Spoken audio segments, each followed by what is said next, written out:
The last orange light of sunset glinted off the raging waters of the American River, as Florence Parker gripped the railing of the broken-down ferry, her knuckles white with fear and frustration.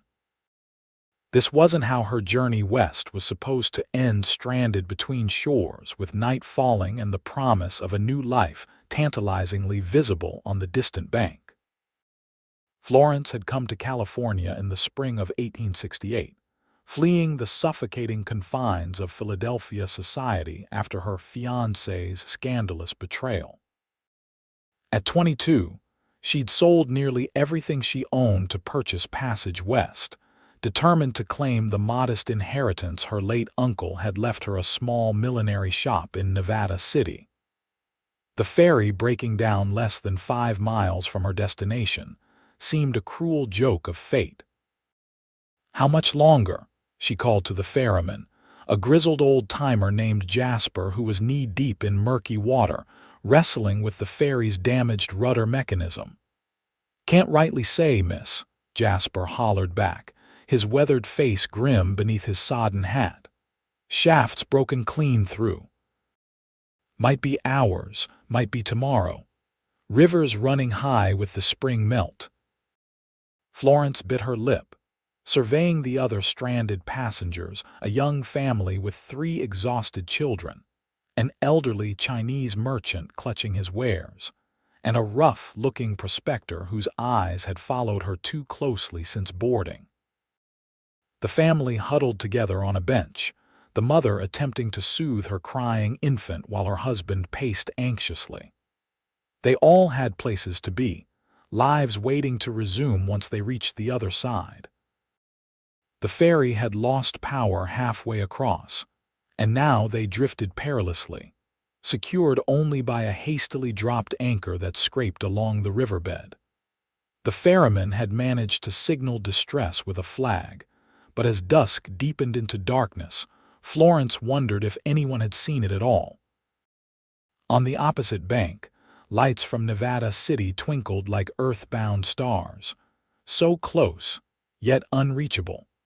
Florence shivered as the evening breeze cut through her traveling coat. Her trunks contained everything she owned, the tools of her trade as a milliner, her few remaining possessions, and every cent of her savings. She couldn't afford to lose them, nor could she spend another night away from her destination. "There's someone coming." The prospector's shout drew everyone's attention to the far shore. Florence squinted into the gathering darkness. A lone figure on horseback had appeared at the riverside, silhouetted against the last light of day. The rider seemed to be studying the stranded ferry, considering the turbulent waters separating them. "Lord above," Jasper muttered, climbing back onto the deck. "Someone's fool enough to try crossing." Florence watched, breath caught in her throat as the horseman urged his mount into the water. The powerful animal balked at first, but then obeyed, stepping cautiously into the rushing river. "He'll drown himself and that fine horse," the prospector predicted grimly. But the rider seemed to know exactly what he was doing. The horse swam strongly, its rider guiding it at an angle that accounted for the current. Florence could see him clearly now, tall in the saddle, broad-shouldered, leaning forward to speak encouragement to his mount. They moved as one entity through the dangerous waters, making steady progress despite the river's best efforts to sweep them downstream. "Never seen anything like it," Jasper said with grudging admiration. "That there's a man who knows rivers and horses both." When the swimming horse came within 50 yards of the ferry, Florence could make out the rider's features, a strong jaw darkened with stubble, intense eyes focused on his goal, and a determined set to his mouth. He wore a wide-brimmed hat secured by a leather cord beneath his chin, and though his clothes were simple, they marked him as a working cowboy. Worn leather chaps, a cotton shirt now plastered to his chest, and a vest that had seen better days. The horse finally reached the ferry, snorting and blowing as it swam alongside. The rider caught hold of the ferry's edge with one hand. "Evening, folks," he called, his voice deep and calm despite the exertion. "Heard you were having some trouble." His eyes swept the assembled passengers before settling on Florence. Jasper reached down to help the man aboard. "Mighty grateful for the assistance, mister, but wasn't expecting anyone to swim out to us." The rider secured his horse to the ferry with a length of rope, allowing the animal to rest while still keeping its head above water. Then he swung himself up onto the deck with surprising grace for a man whose clothes were soaked through. "Name's Kieran Cole," he said, removing his hat and nodding politely to the passengers. Water ran in rivulets from his dark hair down his face. "Ranch foreman for the Silver Lake spread. Saw your distress flag while riding fence line." "We've lost our rudder," Jasper explained. "Can't steer her, and the engine's given out too." Kieran nodded thoughtfully, glancing at the increasingly frightened passengers. "Night's coming fast, and there's rain upstream that'll make this river rise before morning." His gaze returned to Florence, lingering on her pale face.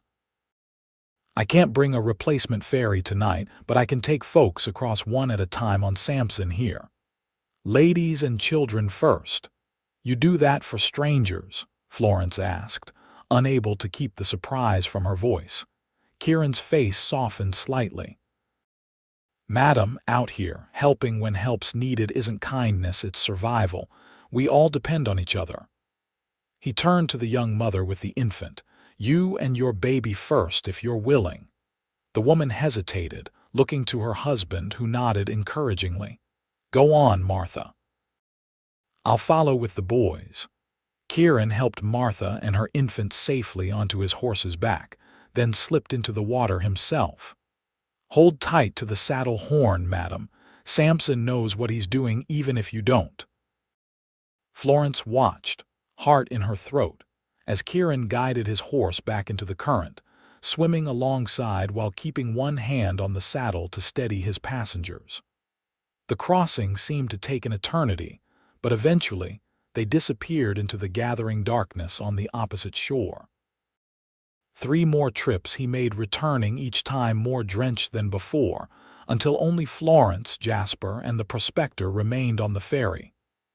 "You're next, miss," Kieran said, extending his hand to Florence. Up close, she noticed a thin scar running along his jawline and the weathered creases around eyes that were a startling shade of blue. "My trunks," Florence protested weakly, gesturing to her luggage. "I can't leave them." "I'll come back for your belongings," Kieran promised. "But we need to get you safely across before full dark." Florence hesitated, then placed her gloved hand in his. His grip was strong, steadying her as she tentatively approached his horse. Samson stood patiently in the water, looking remarkably untroubled by his repeated river crossings. "I've never ridden astride," Florence admitted quietly. Kieran's expression remained serious, but a glint of something like amusement flashed in his eyes. "First time for everything, Miss Parker, Florence Parker, Miss Parker." He nodded respectfully. "If you'll permit me." Before she could respond, he lifted her effortlessly onto Samson's back. Florence gasped, scrambling to arrange her skirts as modestly as possible while perched sideways on the saddle. "Hold tight to the pommel," Kieran instructed, "and try to relax. Fighting the movement will just tire you both." Florence nodded, gripping the saddle horn with white-knuckled determination. The water was already lapping at her boots as Kieran guided Samson away from the ferry. The moment they lost contact with the vessel, pure terror seized Florence's heart. The river seemed vastly more powerful from this vantage point, a living thing intent on dragging them under. Samson snorted and pushed forward, powerful legs working beneath the surface while Kieran swam alongside, one hand on the bridle, the other occasionally touching Florence's arm to steady her. "You're doing fine," he called over the rush of water. "Samson's the best swimming horse in 3 counties." "I've never been so frightened," Florence confessed, her voice barely audible over the river's roar. "Look ahead, not down," Kieran advised. "The shore's getting closer every second." Florence forced herself to raise her gaze from the swirling waters to the distant lights of Nevada City. They did seem closer now, though the crossing felt endless. Her skirts were soaked to the thighs, and she was trembling from fear or cold. She couldn't tell. "Almost there," Kieran encouraged as Samson found footing on the riverbed. The horse lurched forward, water cascading from his flanks as he climbed onto solid ground. Once they reached dry land, Kieran helped Florence down from the saddle. Her legs nearly buckled beneath her, and his strong hands caught her elbows, steadying her. "Thank you," she whispered, suddenly aware of how close they stood. Even soaking wet and exhausted, there was something undeniably compelling about Kieran Cole. He stepped back, maintaining propriety. "Wait here with Mrs. Holloway," he said, gesturing to the young mother who sat with her baby on a fallen log nearby. "I'll fetch the others." Florence watched him mount Samson again and head back into the dangerous waters. The horse seemed reluctant this time, but Kieran's quiet words and gentle pressure with his knees convinced the animal to brave the current once more. "That's some man," Mrs. Holloway remarked, adjusting her baby against her shoulder. "Never seen anyone handle a river crossing like that." "He's very brave," Florence agreed, wringing water from her skirts. "I don't know what we would have done if he hadn't come along. Been stuck on that ferry all night with the river rising, likely," the other woman said bluntly. "We're lucky Mr. Cole spotted us when he did." Over the next hour, Kieran made 2 more trips, bringing across the prospector and finally Jasper, who insisted on being the last to leave his vessel. "My trunks," Florence reminded Kieran anxiously as he slumped against Samson's side, clearly exhausted from his repeated crossings. "I haven't forgotten, Miss Parker," he assured her, his voice hoarse from exertion. "But I need to rest Samson for a spell before asking more of him." Florence bit her lip, calculating the value of everything in those trunks against the obvious fatigue of both man and horse. "Of course," she said finally. "I'm being terribly selfish. You've already done more than anyone could expect." Kieran's expression softened. "Not selfish, just protecting what's yours. I respect that." He straightened up, stroking Samson's neck. "We'll get your belongings, Miss Parker. Just need 20 minutes to catch our breath." While they waited, the rescued passengers introduced themselves properly. The young family was the Holloways, Thomas, Martha, and their children, including baby Alice. The elderly Chinese merchant was Mr. Fang, who spoke little English but bowed deeply to Kieran in gratitude.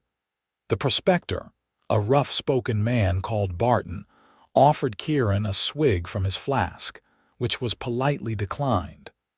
"Where are you headed in Nevada City, Miss Parker?" Kieran asked as he checked Samson's tack before their next crossing. "My uncle left me his millinery shop on Broad Street," she explained. "Parkhurst Millinery." "Old Samuel Parkhurst was your uncle?" Kieran raised an eyebrow. "Fine man. Town felt his loss keenly. You knew him?" Florence asked, surprised. Everyone knew Mr. Parkhurst, made the finest hats west of the Mississippi, or so the ladies claimed.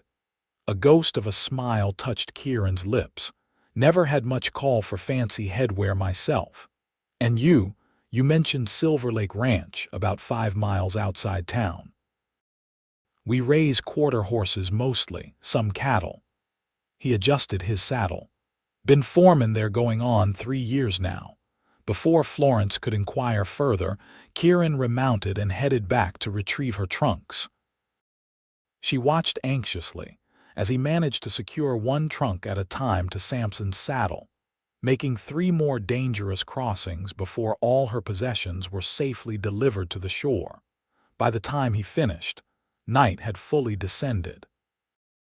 Kieran was shivering visibly, his clothes still soaked through despite the warmth of the spring evening. "You need dry clothes and hot food," Florence said, concerned by his pale appearance. "I'll be fine," he insisted, though his teeth chattered slightly. "Need to get you folks into town." Thomas Holloway stepped forward. "I've an uncle with a wagon at the edge of town. I can fetch it and come back for everyone." "That would be much appreciated," Kieran said, relief evident in his voice. While Thomas departed, Martha invited everyone to share what provisions they had. Mr. Fang produced dried fruits from his pack, while Barton reluctantly shared jerky that was tougher than saddle leather. Florence had only a few stale biscuits wrapped in a handkerchief, which she offered to Kieran first. "You should eat," she insisted when he tried to decline. "You've expended more energy than any of us." He accepted the biscuit with a nod of thanks. As he ate, Florence studied him surreptitiously. Despite his rough appearance, there was something refined about his manner and education, or upbringing at odds with his current station. "How long have you been in California, Miss Parker?" he asked, interrupting her thoughts. "Just 3 weeks. I came from Philadelphia by train as far as Sacramento, then stage coach to Marysville." She hesitated. "This is my first time west of the Mississippi." "That's quite a journey for a lady alone." Florence straightened her shoulders. "I'm perfectly capable of managing on my own, Mr. Cole." A brief smile flickered across his face. "I don't doubt it for a moment, Miss Parker." Anyone who keeps her composure during a river crossing like that has steel in her spine. Florence felt a flush of pleasure at his assessment. Most men in her experience either dismissed her independence or found it threatening. Kieran seemed to simply accept it as fact. Thomas Holloway returned with a wagon sooner than expected, and the group loaded their belongings gratefully. There was barely room for everyone, but they squeezed in, all except Kieran, who insisted on riding alongside on Sampson. "You're welcome to the Silver Lake Ranch for the night," he offered Florence. "Town's accommodations might be full at this hour." "Thank you, but I need to reach my uncle's shop. There's living quarters above it," she replied. "Besides, you've done more than enough already." Kieran nodded, not pressing the issue. As the wagon lurched into motion toward Nevada City, Florence found her gaze returning to the solitary figure riding beside them, his back straight despite his evident exhaustion. Nevada City came into view like a scattered handful of lights against the velvet darkness. The town was larger than Florence had expected, with substantial brick buildings lining the main street alongside more rustic wooden structures. Even at this late hour, piano music drifted from saloons, and miners wandered between establishments seeking entertainment after a day's hard labor. "Where's Broad Street?" Thomas called to Kieran as they entered town. "Third right," Kieran replied, guiding them through intersections until they reached a wide street lined with shops. "Parkhurst Millinery is halfway down on the left, the blue building with white trim." Florence's heart quickened as they approached her new home. The shop looked just as Uncle Samuel had described in his letters, a tidy 2-story structure with large display windows now covered with heavy curtains. A sign over the door proclaimed Parkhurst Fine Millinery in elegant gold lettering. Thomas halted the wagon outside the shop, and Kieran dismounted to help Florence down. Her legs were still unsteady, and his strong hands at her waist steadied her more than she cared to admit. "Thank you," she said softly, looking up at him. In the glow of the street lamps, she noticed flecks of gray in his blue eyes. "My pleasure, Miss Parker." He released her and moved to unload her trunks. Florence approached the shop door, fishing in her reticule for the key her uncle's solicitor had sent ahead to Sacramento. When the lock turned smoothly, relief washed through her. This was real. Her new beginning. She pushed the door open and peered into the darkness beyond. The shop smelled of fabric and leather, familiar scents that reminded her of the millinery where she'd apprenticed in Philadelphia. Behind her, Kieran and Thomas carried her trunks inside, setting them carefully on the shop floor. "There are lamps by the counter," Kieran said, apparently familiar with the shop's layout, "and stairs to the living quarters in the back." Florence located a lamp and matches, lighting the wick with hands that trembled slightly from exhaustion. The golden glow revealed a well-appointed shop with shelves of ribbons, feathers, and other trimmings. Hat forms lined one wall, while finished creations sat on stands throughout the space. "It's perfect," she whispered, more to herself than to her companions. The Holloways bid her good night after extracting a promise that she would visit them at their farm outside town. Barton and Mr. Fang continued on with the wagon toward their own destinations, leaving Florence alone with Kieran in the quiet shop. "Will you be all right here?" he asked, surveying the shadowed interior. "First night in a strange place can be unsettling." "I'll be fine," Florence assured him, though in truth, the prospect of spending her first night alone in this unfamiliar building was somewhat daunting. "I'm too tired to feel much besides gratitude for solid ground and a roof over my head." Kieran nodded, but hesitation was evident in his stance. "The stove upstairs should be in working order. Samuel always kept things shipshape." "You really did know my uncle well," Florence observed. A shadow passed over Kieran's features. "He was kind to me when I first came to Nevada City. Good man, fair in his dealings." He moved toward the door. "I should let you rest." "Wait," Florence said impulsively. "You're soaked through still. At least let me offer you a dry shirt before you ride back to your ranch. My uncle must have left some clothing." Kieran paused, conflict evident in his expression. "That's not necessary." "It absolutely is," Florence insisted. "You risked your life repeatedly for strangers today. A dry shirt is the very least I can offer in return." After a moment's hesitation, Kieran relented. "If you're certain it's no trouble." Florence led the way upstairs, lamp in hand, to discover a comfortable apartment consisting of a small parlor, kitchen, bedroom, and water closet. Everything was meticulously clean, if slightly musty from disuse. She found her uncle's bedroom and opened the wardrobe, selecting a simple cotton shirt that looked approximately Kieran's size. "This should serve," she said, holding it out to him. "You can change in there while I see if there's anything to heat water for coffee." Kieran accepted the shirt with a nod of thanks and disappeared into the bedroom.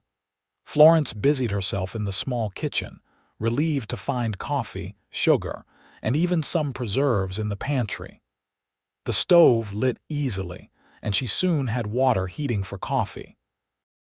When Kieran emerged, the dry shirt fit him well enough, though it strained slightly across his broader shoulders. His wet shirt was draped over one arm. "Much better, thank you," he said, the color already returning to his face. "That was thoughtful of you. Coffee?" Florence offered, gesturing to the pot on the stove. "I really should get back, Mr. Cole," Florence interrupted gently. "You're exhausted and it's a 5-mile ride to your ranch. Surely 10 minutes for hot coffee won't make much difference." He hesitated, then nodded. 10 minutes. They sat at the small kitchen table, steam rising from their mugs. Florence realized this was the first moment of quiet she'd experienced since leaving Philadelphia. Something about Kieran's calm presence made the silence comfortable rather than awkward. "How did you come to be in Nevada City?" she asked eventually.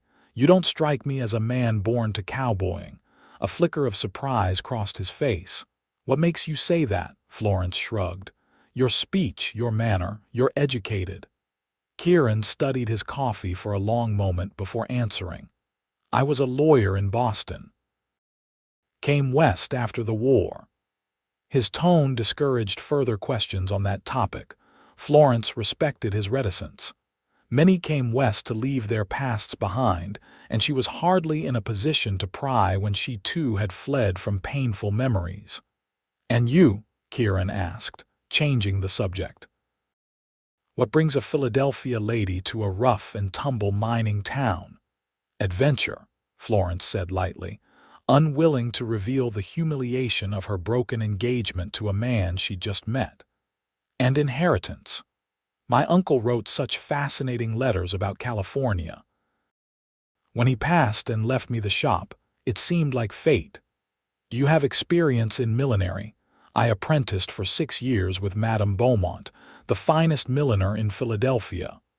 Florence couldn't keep the pride from her voice. "I can create any style from the latest fashion plates, and some designs of my own invention as well. Nevada City ladies will appreciate that," Kieran said. "They're always eager for Eastern fashions, despite having few occasions grand enough to wear them." "And the gentlemen?" Florence asked, surprising herself with her boldness.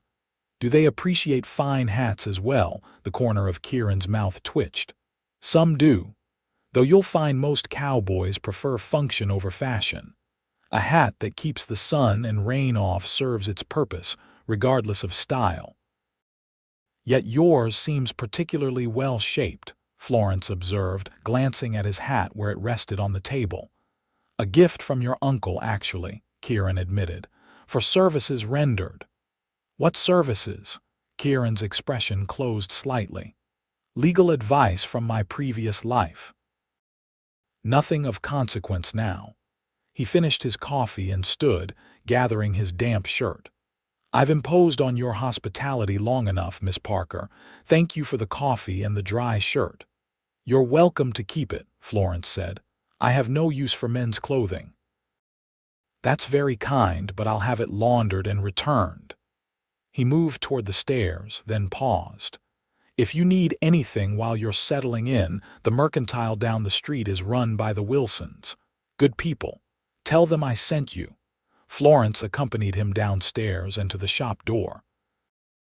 Outside, Samson waited patiently, head lowered in exhaustion. "Poor creature deserves a month of rest and extra oats after today's work," Florence said, reaching out to stroke the horse's velvety muzzle. "He'll get both," Kieran assured her, mounting with the fluid grace she'd noticed earlier. Even tired, there was an economy to his movements that spoke of physical confidence.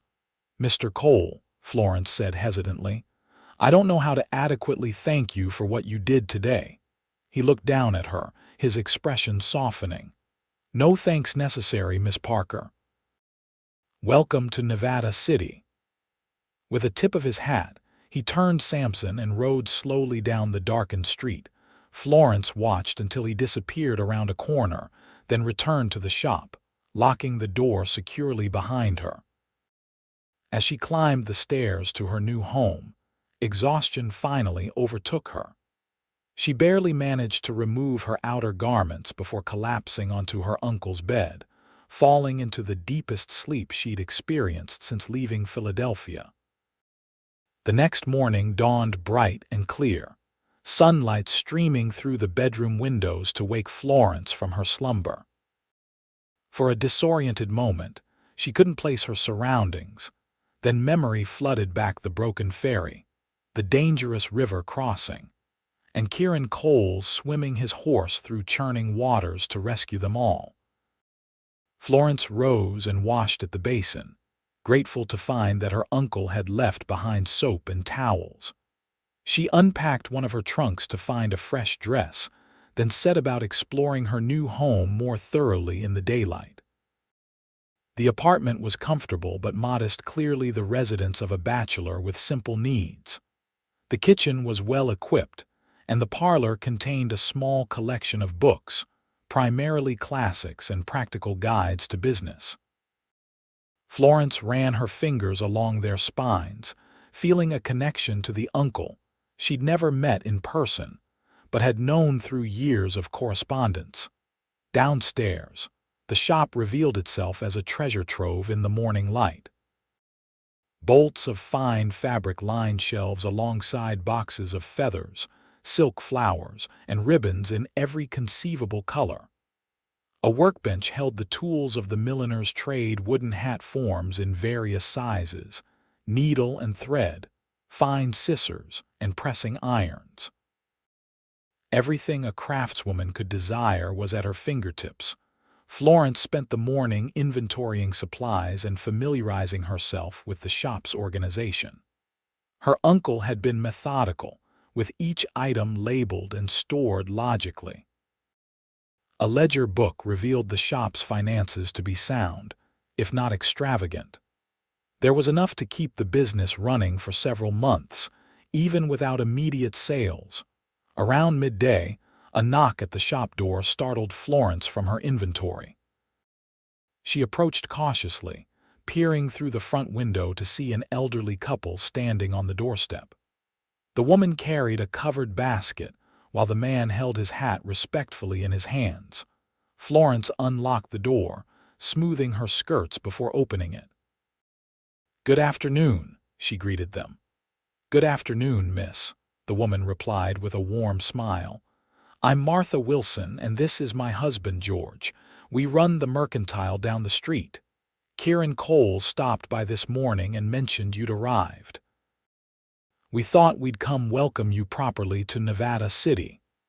"That's very kind of you," Florence said, stepping back to invite them in.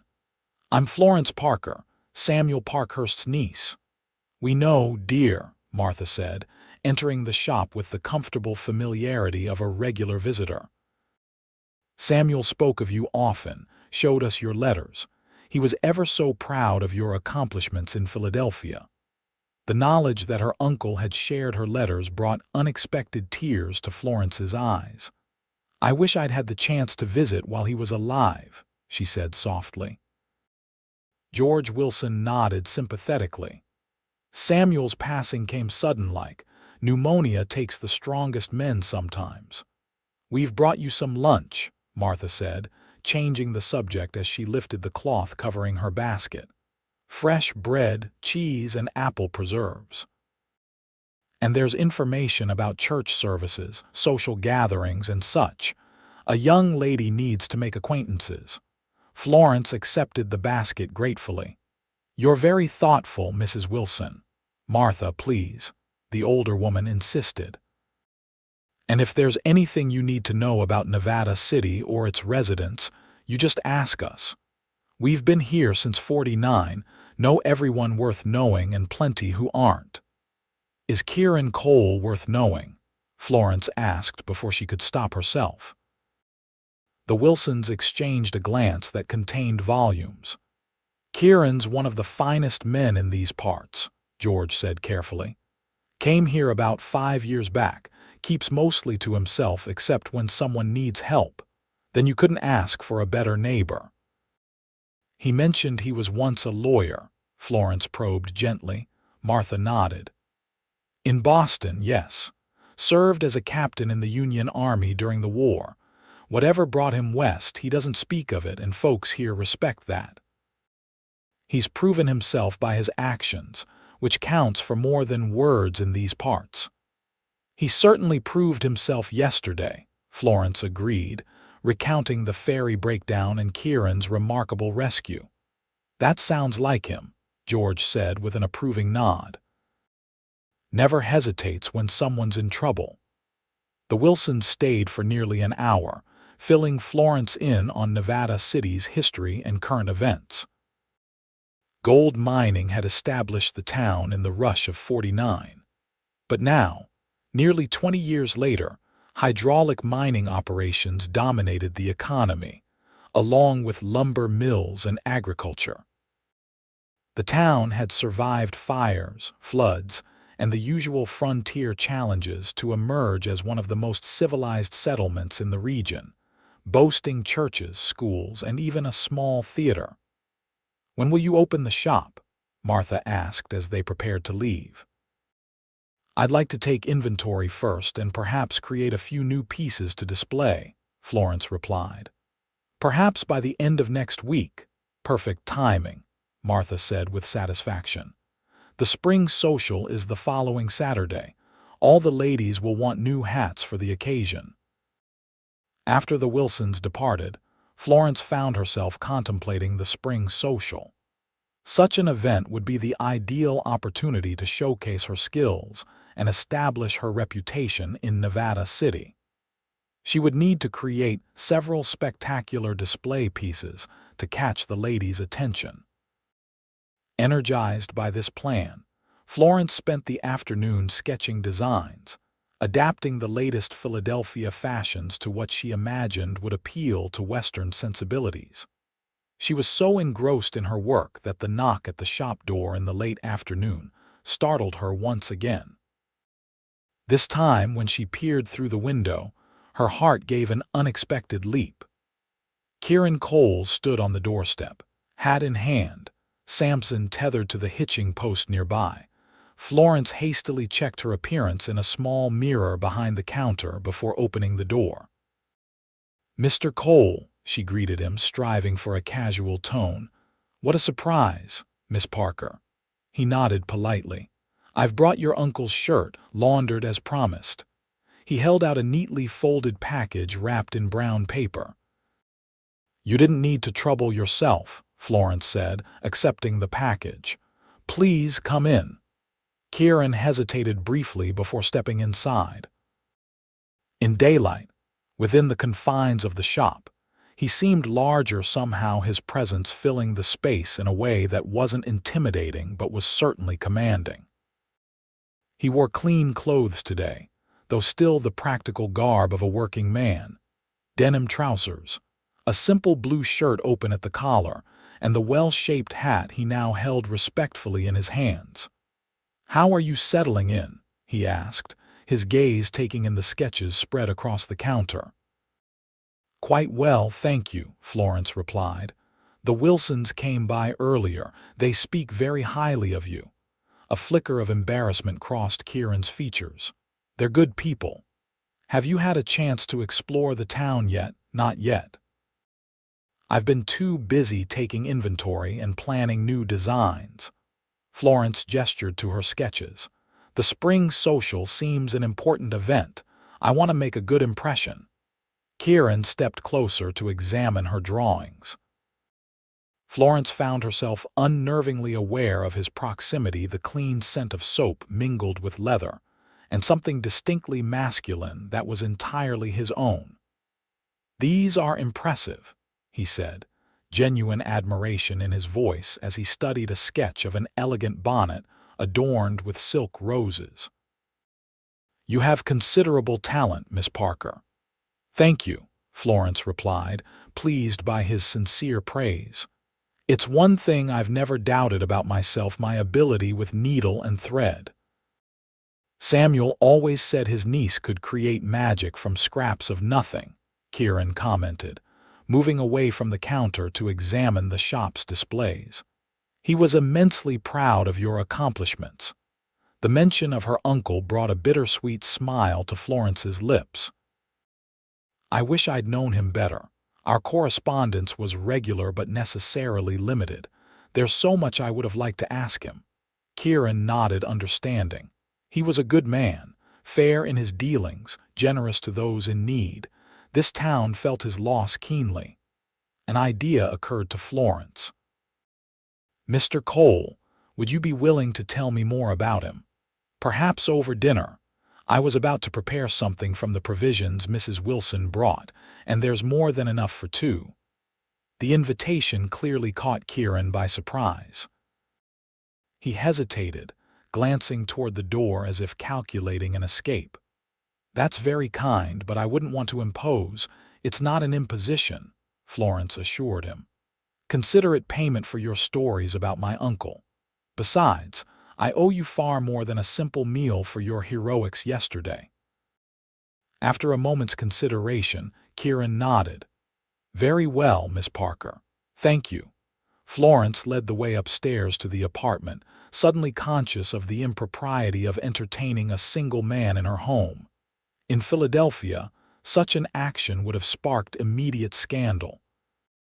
But this was the frontier, and conventional rules seemed less rigid here by necessity.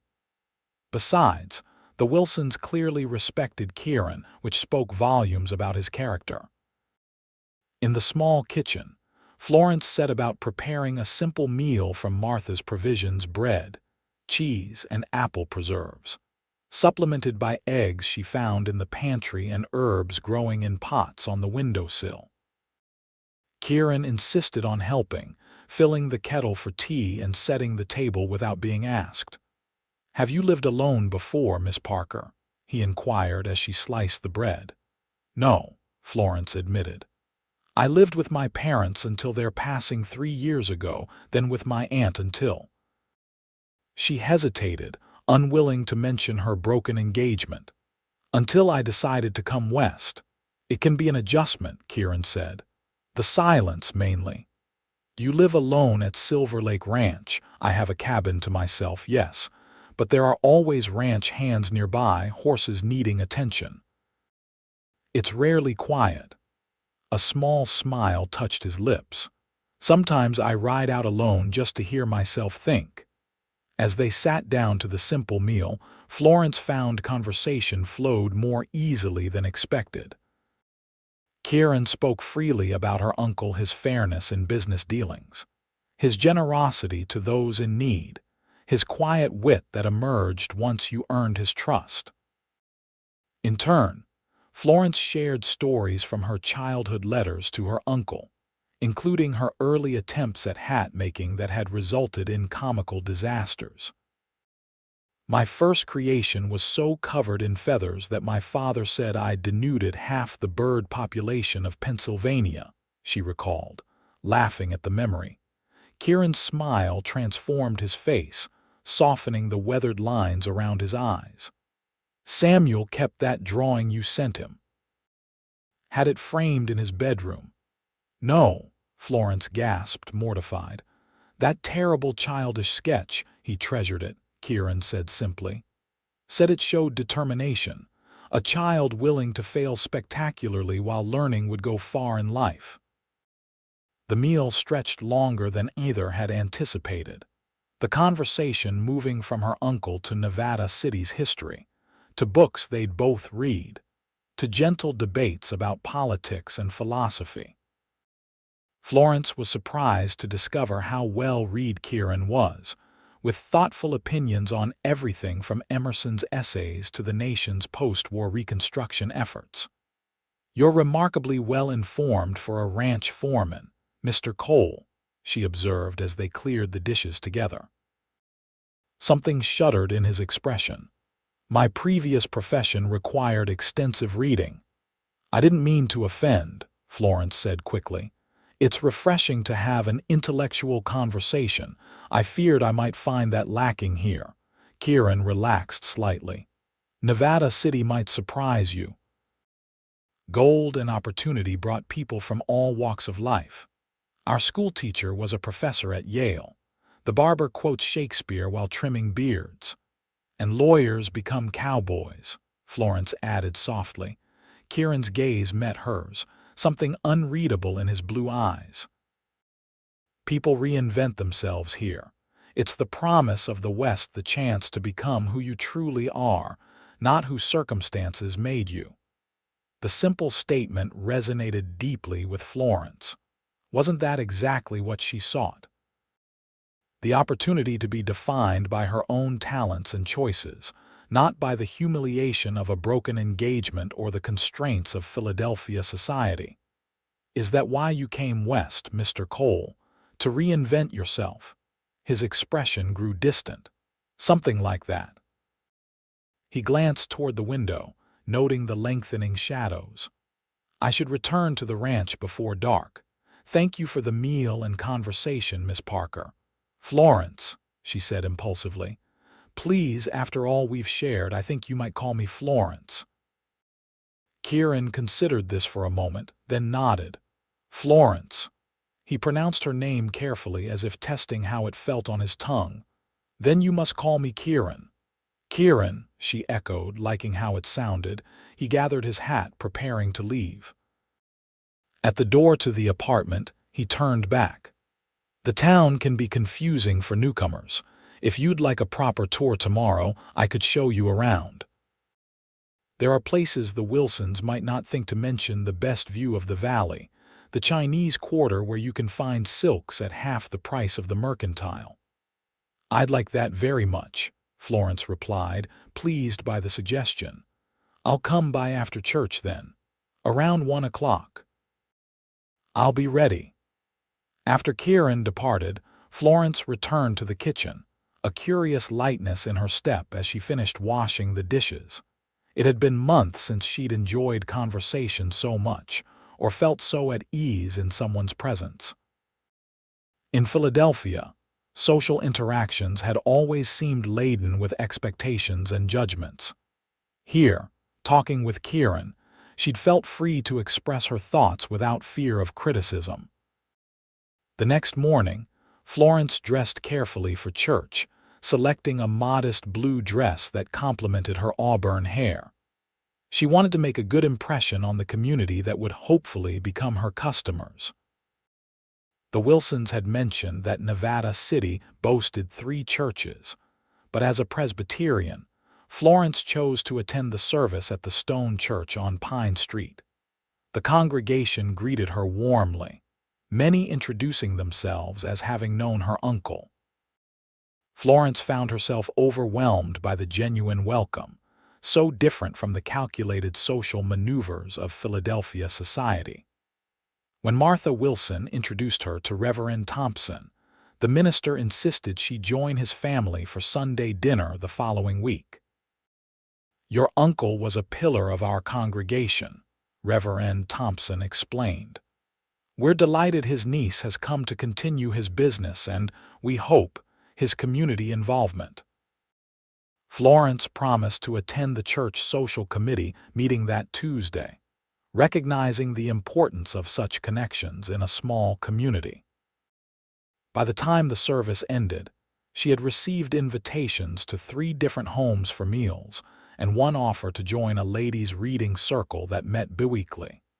As she exited the church, Florence found herself scanning the dispersing crowd, wondering if Kieran had attended. She didn't spot him among the parishioners, and a small thread of disappointment wound through her thoughts. Perhaps he attended one of the other churches, or maybe ranch work prevented regular attendance. Florence returned to the shop to change into a more practical walking dress before Kieran arrived. Precisely at 1 o'clock, a knock at the door announced his presence. He stood on the doorstep wearing clean but simple clothes, his hat in hand. Something about seeing him in the bright sunlight of midday made Florence's heart beat a little faster. "Right on time," she said, reaching for a light shawl and her reticule. "Punctuality is one virtue I've managed to maintain," Kieran replied with the ghost of a smile. Ready to explore Nevada City? For the next 3 hours, Kieran proved an excellent guide, showing Florence the town's landmarks and hidden treasures. They visited the courthouse with its imposing columns, the schoolhouse where children learned despite the distractions of a mining town, and the small theater that occasionally hosted traveling companies from San Francisco. At each location, Kieran shared historical anecdotes that brought the town's development to life. "The original settlement was wiped out by fire in '52, he explained as they walked down Commercial Street. "They rebuilt everything in brick after that, which is why the business district looks so substantial compared to other mining towns." In the Chinese Quarter, Florence marveled at the exotic goods available: fine silks and embroidered fabrics that would make exquisite trimmings for her hats. Kieran helped translate with the shopkeeper, surprising Florence with his rudimentary Cantonese.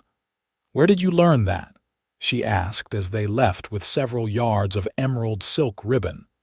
"San Francisco, before coming to Nevada City," Kieran explained.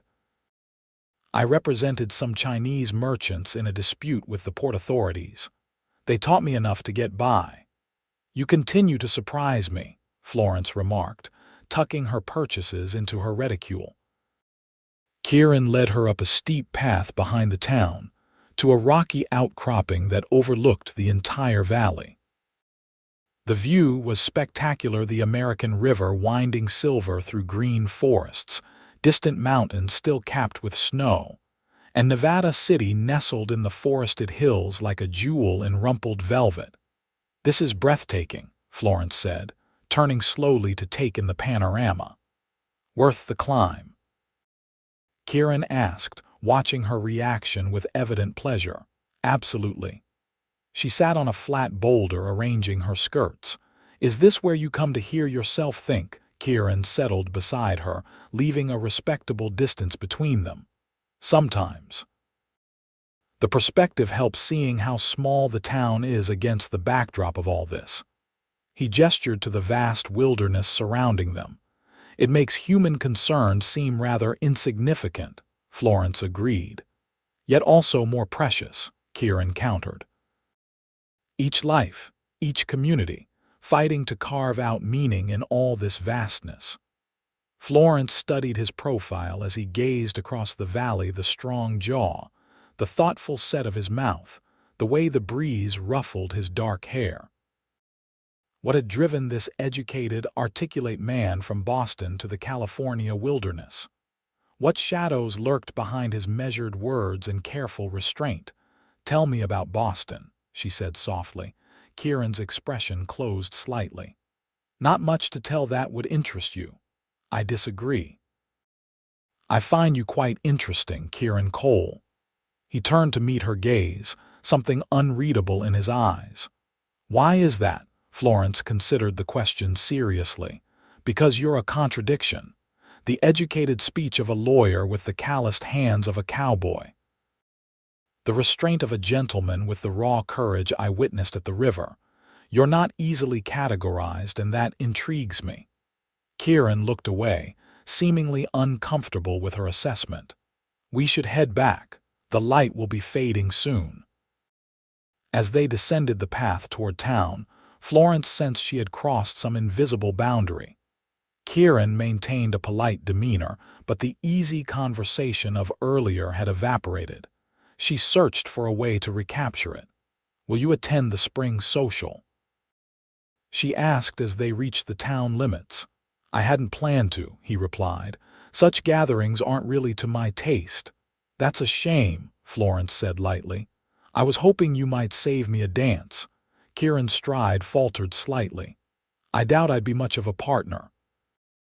It's been years since I attempted anything more complicated than a simple two-step." "Then we would be well matched, as I've never been known for my grace on the dance floor," Florence assured him with a smile. "My former dancing master despaired of my ever mastering the waltz." A hint of Kieran's earlier warmth returned. "I find that hard to believe. You seem naturally graceful." The compliment brought a flush to Florence's cheeks. "Appearance can be deceiving. I once trod so thoroughly on my partner's toes during a cotillion that he limped for a week afterward." Kieran's laugh was unexpected and rich, transforming his serious face. "Now that I would pay good money to witness." They reached Parkhurst Millinery as the afternoon light began to soften toward evening. Florence hesitated at the door, reluctant to end their time together. "Thank you for the tour. You've made Nevada City feel more like home already." "You're welcome," Kieran replied, his expression once again composed. "If you need anything else, the Wilsons can usually find me. Or I could simply send up a distress flag and wait for you to swim across a dangerous river," Florence suggested with a teasing smile. The corner of Kieran's mouth lifted slightly. "That might be excessive for everyday requests." "I'll bear that in mind." Florence opened the shop door, then turned back. "About the social, consider attending. It would be nice to see a familiar face among the crowd." Kieran touched the brim of his hat in a courteous gesture. "I'll consider it. Good evening, Florence." "Good evening, Kieran." Over the next 2 weeks, Florence threw herself into preparing the shop for its grand reopening. She cleaned every surface, rearranged displays, and most importantly, created a collection of new hats that would showcase her skills to potential customers. Each day brought curious visitors peering through the windows or knocking at the door to introduce themselves, and Florence welcomed them all, building connections throughout the community. Kieran didn't return to the shop, though Florence found herself watching for him whenever she heard hoofbeats on the street outside. The Wilsons mentioned that he'd ridden to Sacramento on ranch business, which explained his absence but did little to quell Florence's disappointment. She told herself it was foolish to feel such a connection to a man she barely knew. Yet memories of their conversations and his quiet competence during the river rescue lingered in her thoughts. The night before the shop's official opening, Florence was putting final touches on a particularly elaborate hat when a knock sounded at the door. Glancing at the clock, she noted it was past 8 late for a social call. Cautiously, she approached the door, lamp in hand. Relief and pleasure washed through her when she recognized Kieran through the glass. She unlocked the door quickly. "You're back from Sacramento," she said by way of greeting, unable to hide her smile. "Just returned this afternoon," he confirmed, remaining on the doorstep. "I heard your shop opens tomorrow. Thought I'd wish you luck." "Thank you. Would you like to come in?" Florence asked, stepping aside hopefully. Kieran hesitated, then nodded. Just for a moment. As he entered, Florence noticed he carried a small package wrapped in brown paper. He followed her gaze and extended it toward her. "I brought you something, a small token for your opening." Florence accepted the package with surprise. "That's very thoughtful. You didn't need to bring anything." "It's nothing elaborate," Kieran said, watching as she carefully unwrapped the paper. Inside was a wooden sign, beautifully carved and polished to a warm glow. The words "Parkhurst Millinery Florence Parker, Proprietress" were cut in elegant letters, with delicate scrollwork framing the text. "It's beautiful," Florence whispered, running her fingers over the smooth surface. "Did you make this?" Kieran nodded, a hint of color touching his cheekbones. "Woodworking is a hobby of mine, something to occupy winter evenings." "It's exquisite craftsmanship," Florence said sincerely. "I'll hang it outside first thing tomorrow morning." "I'm glad you like it." Kieran glanced around the shop, taking in the transformed space and the collection of new hats displayed on stands throughout. "Your uncle would be proud to see what you've done with the place." "I hope so," Florence replied, setting the sign carefully on the counter. "It feels right being here." "More than I expected." Kieran moved closer to examine one of her creations, a wide-brimmed hat adorned with hand-painted silk flowers and trailing ribbons. "This is remarkable work," he said, genuine admiration in his voice. "The ladies of Nevada City won't know what hit them." "That's the general idea," Florence laughed. "Though I've tried to adapt Eastern fashions to Western sensibilities. Less ostrich feathers, more practical brims, a wise approach." Kieran straightened, his expression growing more serious. "Will you be at the social on Saturday?" "Yes, I've been invited by several families already. The Wilsons are escorting me." Kieran nodded thoughtfully. "Then perhaps I'll attend after all." Florence felt an unexpected thrill at his words. "Does that mean you'll save me a dance?" "If you're willing to risk your toes," he replied with a hint of a smile. "I believe they'll survive." Florence moved toward the door, sensing that Kieran was ready to leave. "Thank you again for the sign. It's perfect." At the threshold, Kieran paused. "Good luck tomorrow, Florence. Though I doubt you'll need it. Your talent speaks for itself." After he left, Florence stood looking at the wooden sign for several minutes, tracing the letters of her name with her fingertips. The gift represented hours of careful work, far more personal than any store-bought offering. That Kieran had taken such time and care touched her deeply. The shop opening the next day exceeded Florence's most optimistic expectations.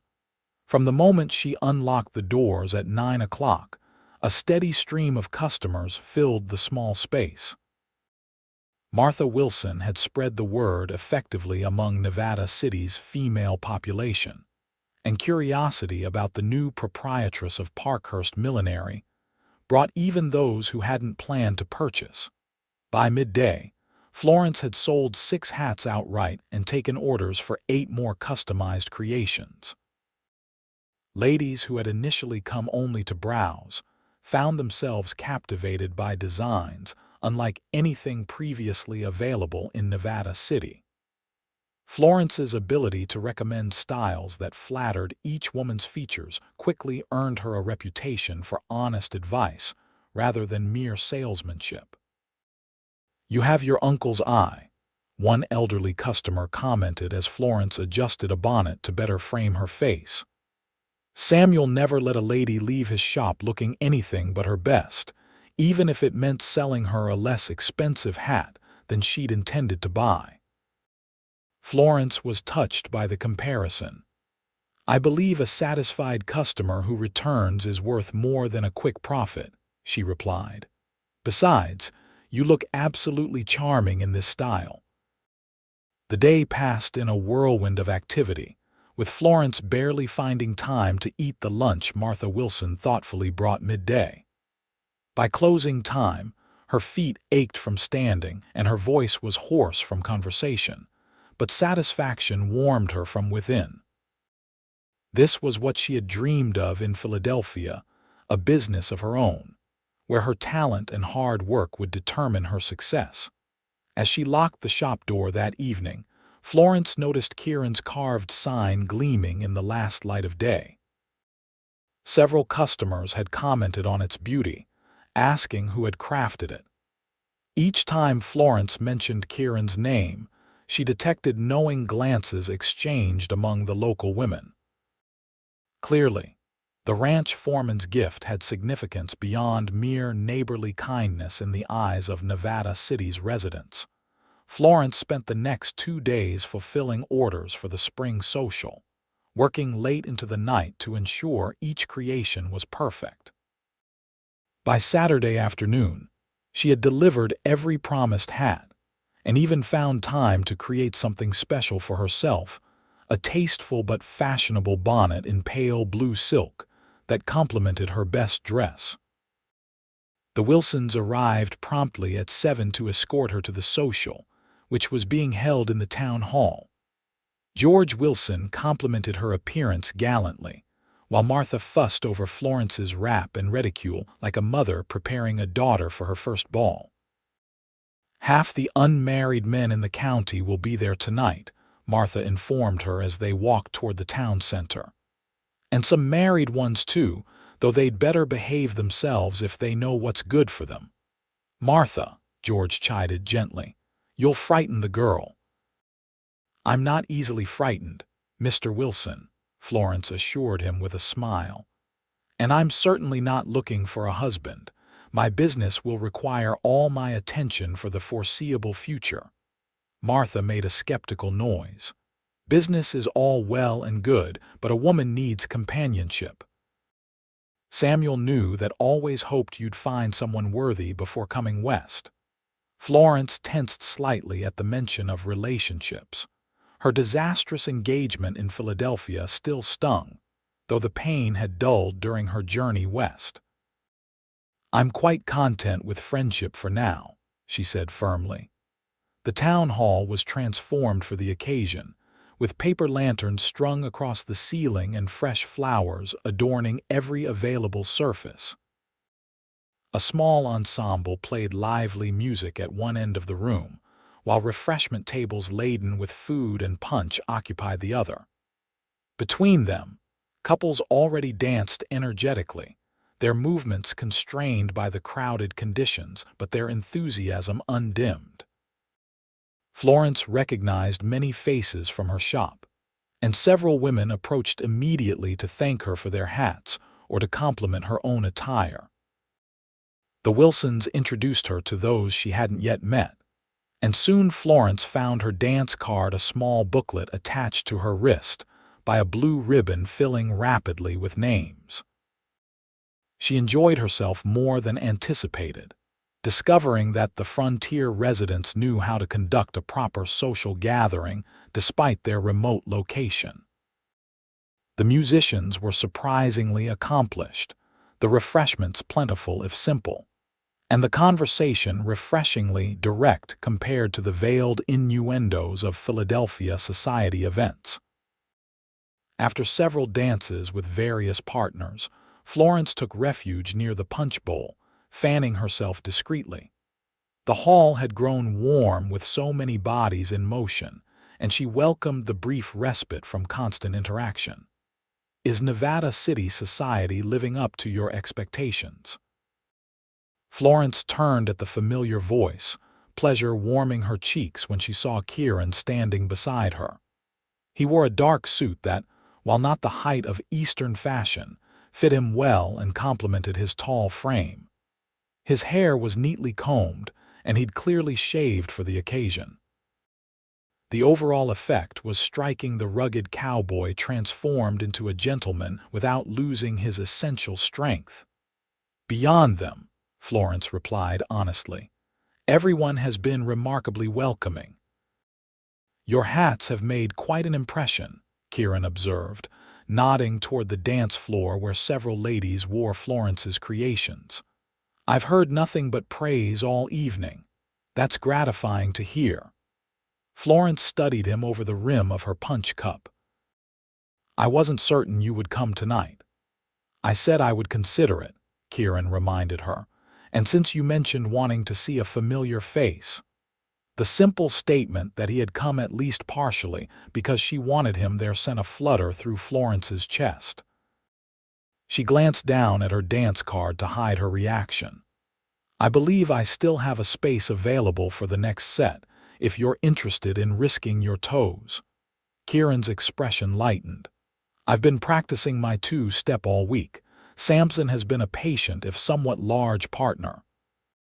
Florence laughed at the image of Kieran dancing with his horse. I promise to be more graceful than a 1,000-pound animal. That's setting the bar remarkably low, Kieran observed dryly. As the music began for the next dance, a relatively simple waltz, Kieran offered his arm. Florence placed her hand lightly upon it, acutely aware of the firm muscle beneath the fabric of his sleeve. He led her to the dance floor with confidence that belied his earlier self-deprecation. When Kieran's hand settled at her waist and her own rested on his shoulder, Florence felt a curious sensation of rightness.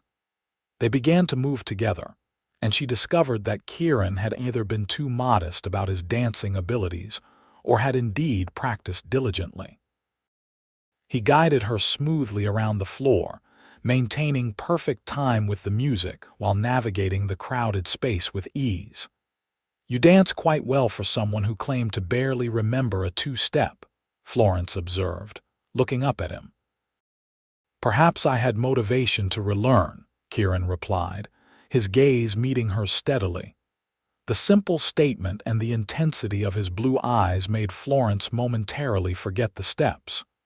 She stumbled slightly, and Kieran's arm tightened at her waist, steadying her instantly. Careful, he murmured, a hint of amusement in his voice. I was led to believe you were the dangerous one on the dance floor. I usually am, Florence admitted, regaining her composure. You're unusually adept at preventing disaster. A skill developed through necessity, Kieran said. Ranch work requires quick reflexes.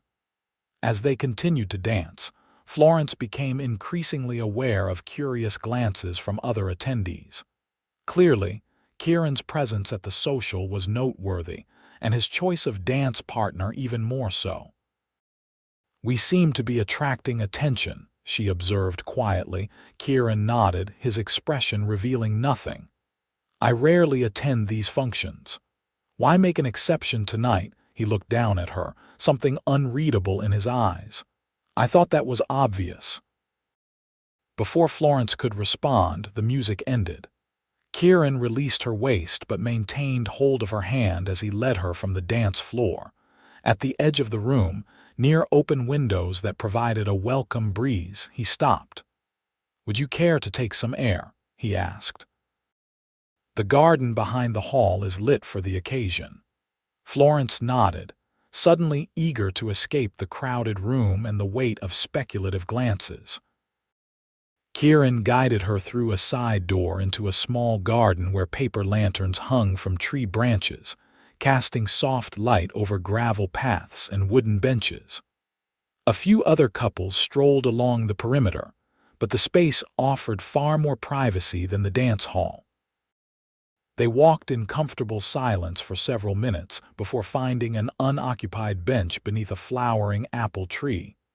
Florence sat gratefully, arranging her skirts as Kieran settled beside her, maintaining a respectful distance. "Thank you for the dance," she said, "and for attending tonight. I know social gatherings aren't your preference." "Some sacrifices are worth making," Kieran replied, his gaze fixed on the lantern-lit garden rather than her face. Florence studied his profile, noting the tension in his jaw. "What brought you west, Kieran?" she asked softly, returning to the question he had evaded during their previous conversations.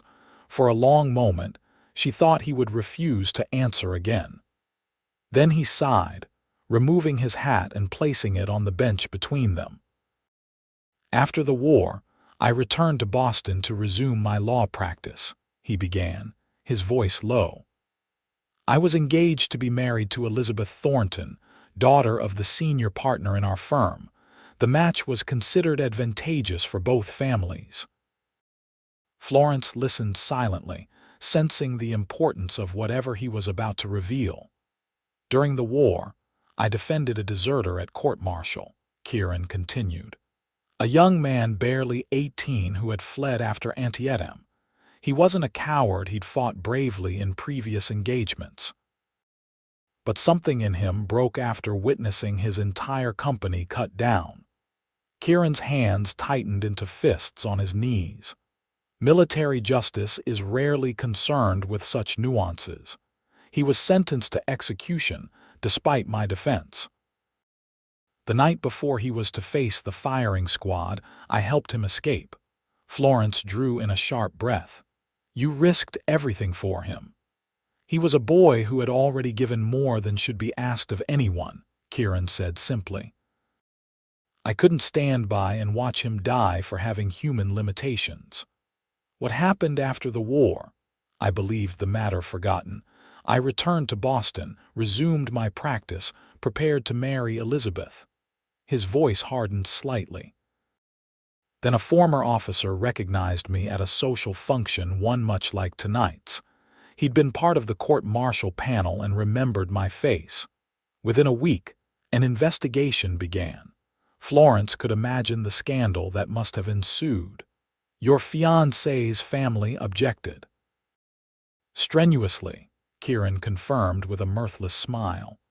"The Thorntons valued respectability above all else.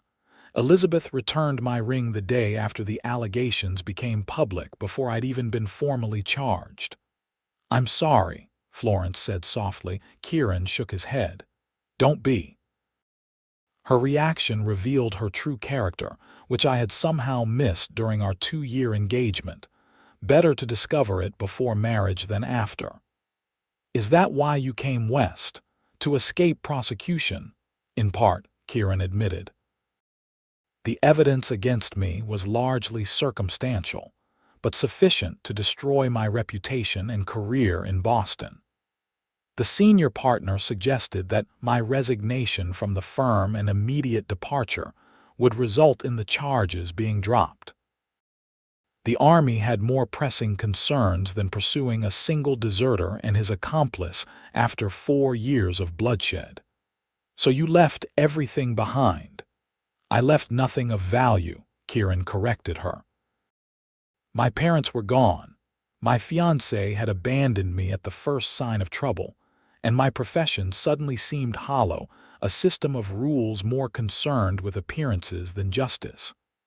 Florence considered his story, understanding now the shadows behind his careful reserve. "Thank you for telling me. I know it can't have been easy to revisit those memories." Kieran turned to face her directly. "Your turn, Florence Parker. What really brought you west?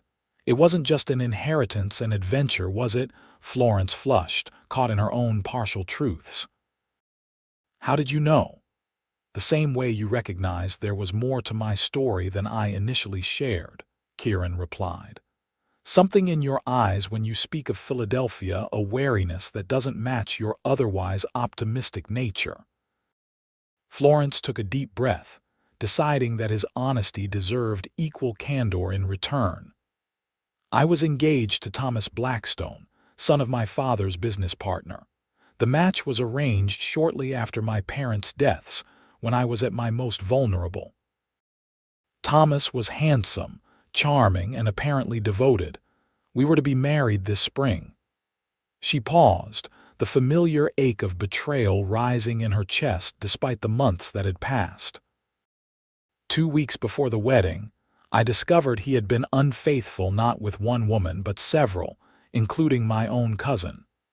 When confronted, he showed no remorse. He actually suggested that such arrangements were common among men of his station, and that I was provincial to object. "He sounds delightful," Kieran said, his tone making clear his true assessment.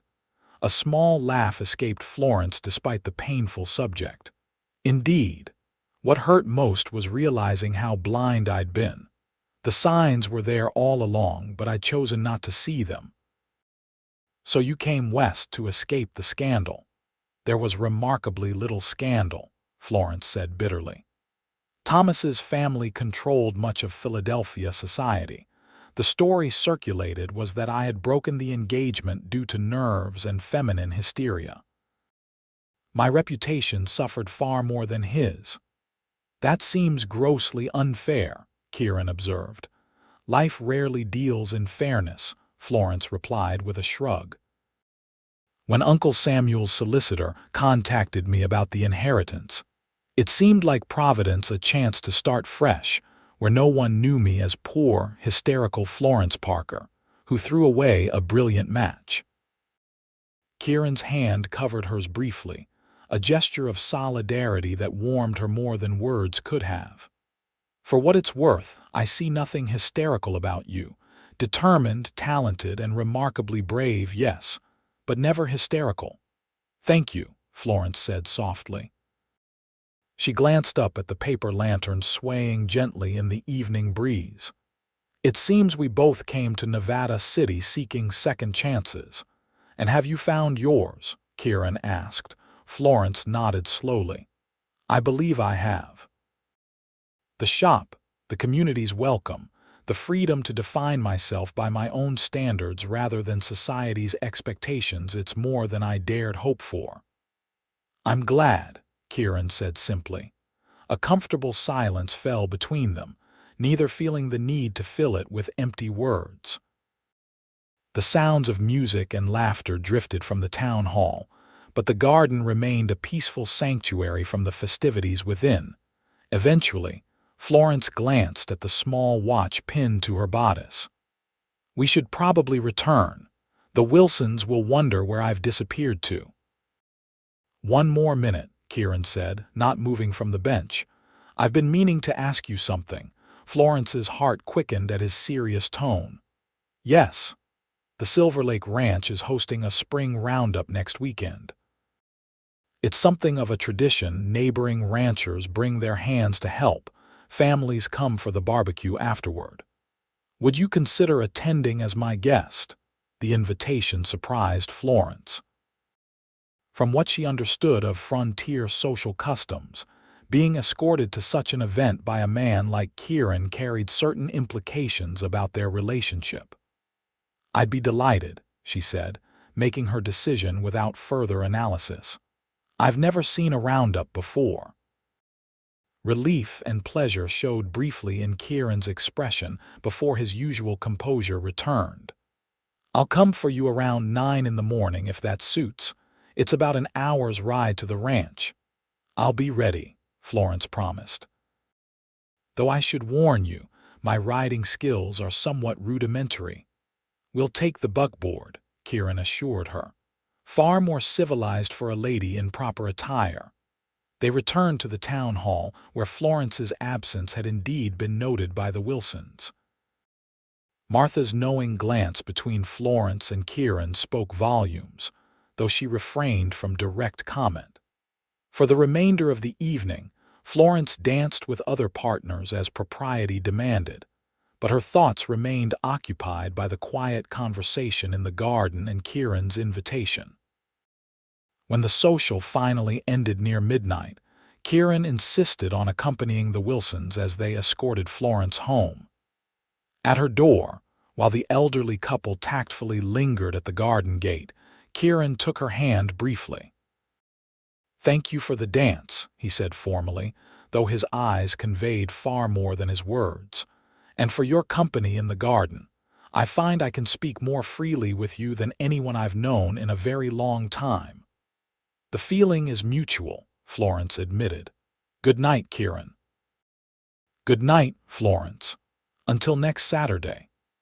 The week passed in a blur of activity as word of Florence's millinery skills spread throughout Nevada City and beyond.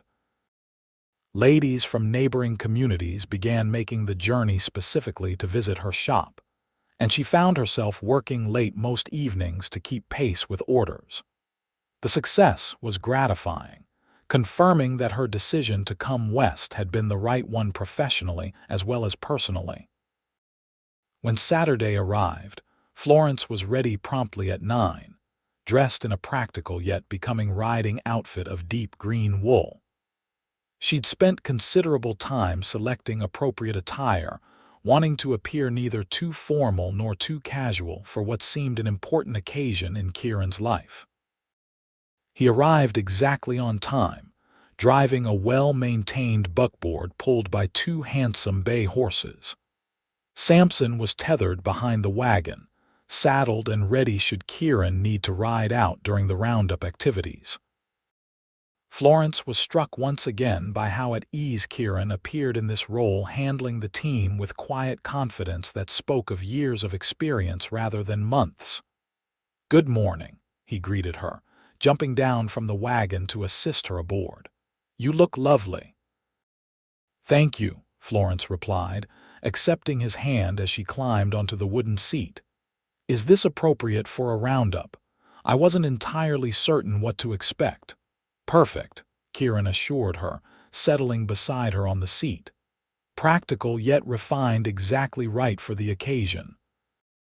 The drive to Silver Lake Ranch took them through spectacular country rolling hills, covered in spring wildflowers, forests of pine and oak, and finally, a broad valley, where the ranch buildings clustered near a small, gleaming lake that gave the property its name.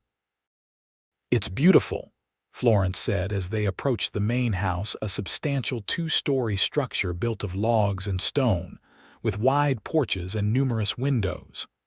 Several smaller cabins surrounded it, along with an impressive barn, corrals, and outbuildings. "Everett Silver Lake built it 20 years ago," Kieran explained. "He had vision, saw what this valley could become when others just passed through looking for gold." "Is he still the owner?" "His son James runs it now. Everett passed 5 years back." Kieran guided the wagon toward the bustling activity around the corrals. "James is a good man, fair employer, honest in his dealings, better than most I've worked for." Dozens of riders were already gathered, some working with cattle in the fenced areas while others prepared for the day's activities. Women and children had set up long tables beneath shade trees, where food preparation was underway for the afternoon feast. The atmosphere was festive, despite the serious work being done, a community gathering as much as a necessary ranching task. As Kieran helped Florence down from the wagon, a tall, broad-shouldered man with a sun-weathered face approached them. "Cole, beginning to think you weren't coming," he called jovially. "Had an important stop to make first, James," Kieran replied, turning to Florence. "Miss Parker, May I present James Silverlake, owner of this spread. James, this is Miss Florence Parker, who recently took over her uncle Samuel Parkhurst's millinery in town. James Silverlake removed his hat politely. Miss Parker, it's a pleasure. Your uncle was well respected in these parts. Thank you, Mr. Silverlake. You have a beautiful ranch, Florence replied. Been in the family since '49, Silverlake said proudly. My father built it from nothing but determination and hard work. He turned to Kieran. Rodriguez and his boys are having trouble with that new bull in the north pasture. Think you could lend a hand, of course, Kieran replied. He glanced at Florence. Will you be all right if I attend to this? Absolutely, she assured him. I'd enjoy watching the proceedings. My wife is over by the cooking area, Silverlake suggested. She'd be delighted to meet you, Miss Parker. Ellen, he called to a handsome woman in her 40s who was directing activities at the food tables. Come meet Kieran's lady friend. Florence felt heat rise in her cheeks at the casual designation, but Ellen Silverlake's warm welcome quickly put her at ease. The ranch mistress introduced Florence to the other women, explaining which families came from which neighboring properties, and including her immediately in the social dynamics of the gathering. So you're the milliner everyone's been talking about, Ellen said as they worked together arranging pies on a dessert table. Half the ladies at church last Sunday were wearing your creations. My daughter Margaret insists she must have one for her birthday next month. I'd be delighted to design something special for her, Florence replied, enjoying the straightforward conversation. And how did you come to know our Kieran? Ellen asked with poorly disguised curiosity.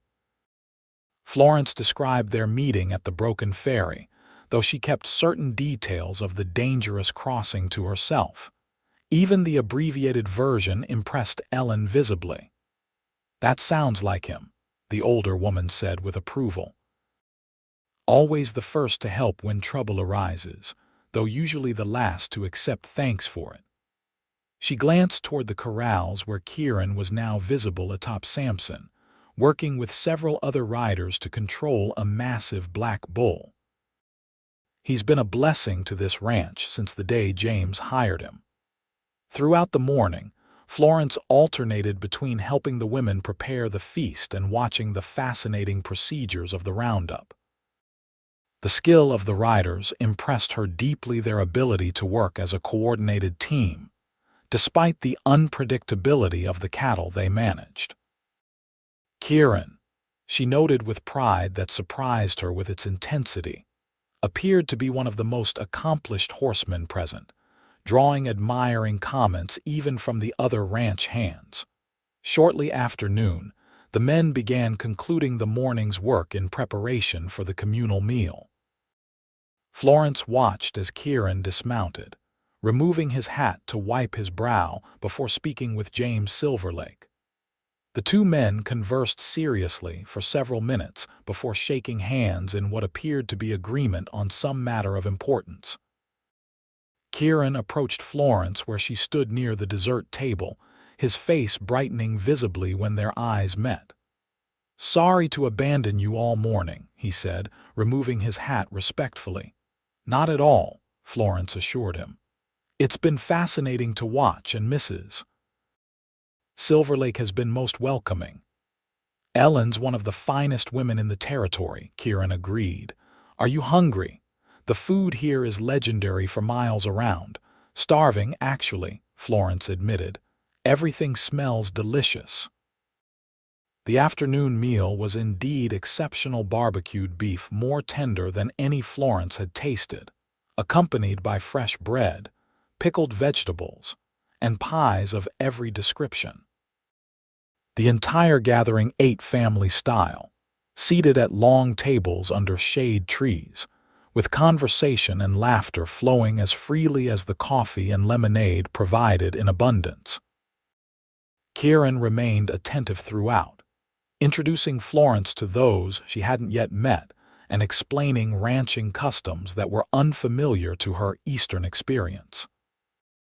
She noticed that despite his general reserve, he was well liked among the gathering, with men seeking his opinion on ranching matters and women ensuring his plate remained full. After the meal, fiddles and guitars appeared, and impromptu dancing began on a wooden platform constructed for the occasion. The music was lively, the dancing enthusiastic if not technically perfect, and the overall atmosphere one of genuine celebration after a morning's hard work successfully completed. "Would you care to dance?" Kieran asked, offering his hand to Florence. "The steps are simpler than at the social, but perhaps more enjoyable for it." Florence accepted happily, finding that the energetic reels and square dances were indeed more freeing than the formal waltzes of town gatherings.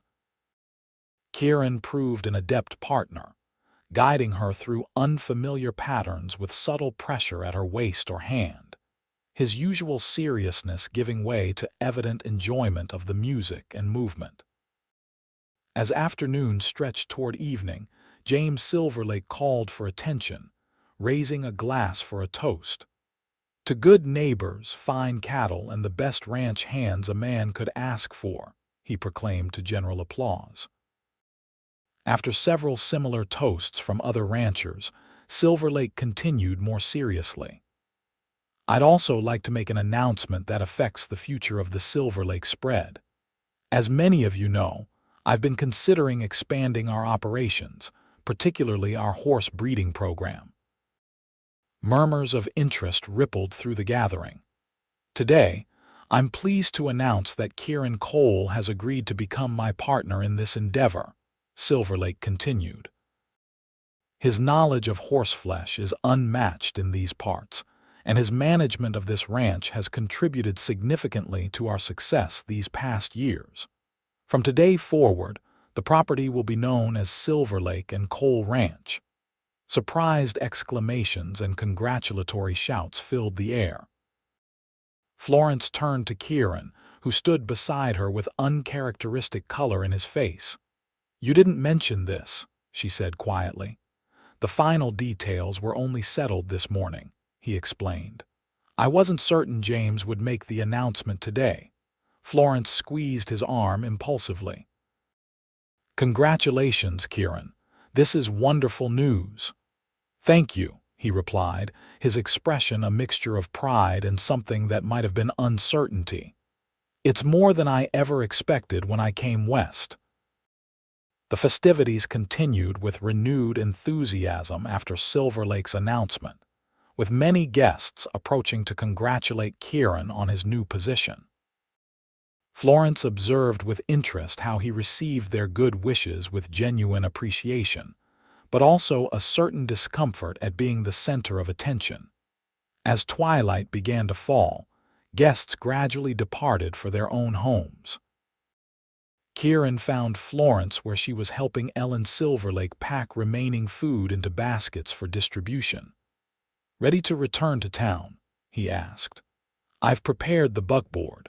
Florence nodded, thanking Ellen for her hospitality before allowing Kieran to escort her to the waiting wagon.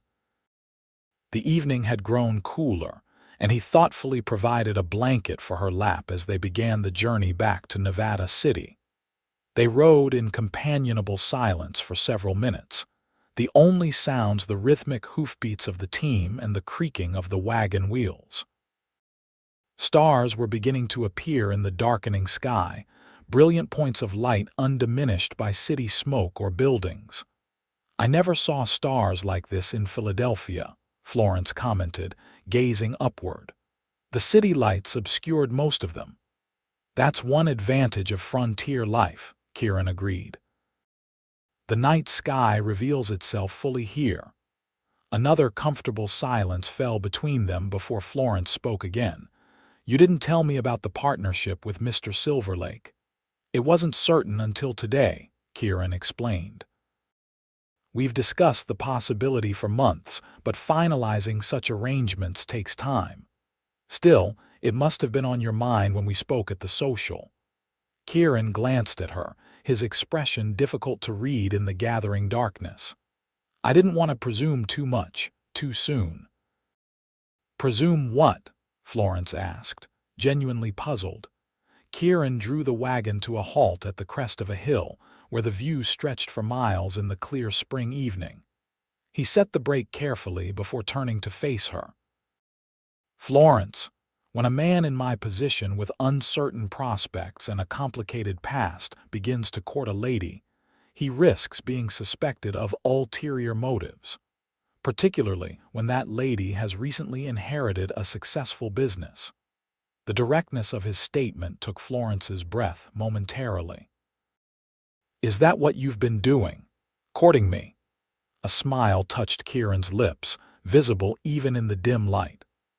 I swam a dangerous river to reach you, crafted a sign with my own hands, attended a social function I would normally avoid, and invited you to meet what amounts to my extended family. What would you call it? Put so plainly, his intentions seemed obvious. Florence felt warmth spread through her chest despite the cool evening air. I would call it courting, yes. Then we understand each other, Kieran said simply. My partnership with James represents financial security I didn't possess before. I wanted that established before speaking more explicitly about my feelings for you. And what are those feelings? Florence asked softly. Kieran reached for her hand, enfolding it in his larger one. From the moment I saw you on that stranded ferry, composed despite your fear, concerned for your possessions but willing to leave them to ensure your safety, I recognized something in you that resonated with my own nature. Your determination, your willingness to build a new life far from everything familiar, your resilience in the face of past disappointments, all of it speaks to me. He paused, searching for words. I find myself thinking of you at odd moments throughout my day, wondering what you would think of a particular view across the valley, or how you might respond to a passage in a book I'm reading. It's been a very long time since I've felt this way about anyone, Florence. Perhaps never with this clarity. Florence's heart thundered in her chest as she absorbed his words. I've felt the same, she admitted, though I was afraid to acknowledge it, even to myself. After Thomas, I promised myself I wouldn't be so foolish again. Trusting your heart isn't foolishness, Kieran said gently. Just as protecting it isn't weakness. We've both learned caution through painful experience. Yes, Florence agreed, but caution can become a prison if we allow it to rule us entirely. Kieran's thumb traced small circles on the back of her hand. What are you saying, Florence? She took a deep breath, choosing honesty over self-protection.